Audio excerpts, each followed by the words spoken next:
Hello জনগণ, সবাইকে ঈদ মোবারক। ঈদ মুবারক। তো এই ঈদে সদ্য মুক্তিপ্রাপ্ত বহুল আলোচিত সিনেমা তাণ্ডব। ভাইরে ভাই, কি সিনেমা বানিয়েছেন পরিচালক রায়হান রাফি।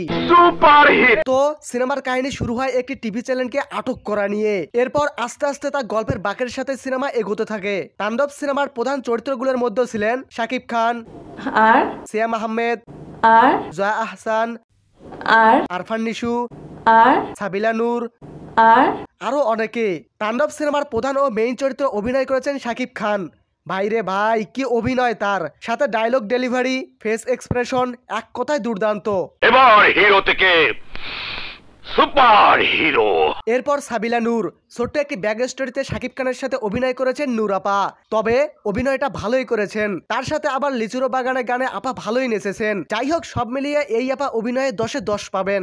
তারপর এরপর জয়া আহসান তাণ্ডব সিনেমায় আর এক মেইন চরিত্রে অভিনয় করেছেন এই আপা। সিনেমায় উনি সাংবাদিকের চরিত্রে অভিনয় করলেও সিনেমার গল্প কিছুটা নির্ভর করত তার ওপর। তো যাই হোক, জয়া আপা তার অন্য 8-10টা সিনেমার চাইতে এই সিনেমায় খুব সাবলীল অভিনয় করেছেন। উনি 10-এ ছক্কা পাবেন। তারপর সিয়াম আহমেদ সিনেমায় আর এক ওজন বাড়ানো অভিনেতা। তাণ্ডব সিনেমায় সিয়ামের ক্যামিওটা ভাইরে ভাই দেখার মতো ছিল, কিন্তু তিনি কথায় কথায় পচা শব্দ বলতেন। এই অভিনেতা মাত্র কয়েক সেকেন্ডে সিনেমার জোশকে দ্বিগুণ করে দিয়েছেন। এরপর আরফান নিশু তাণ্ডব সিনেমায় আর এক তাজ্জব লাগানো চরিত্র।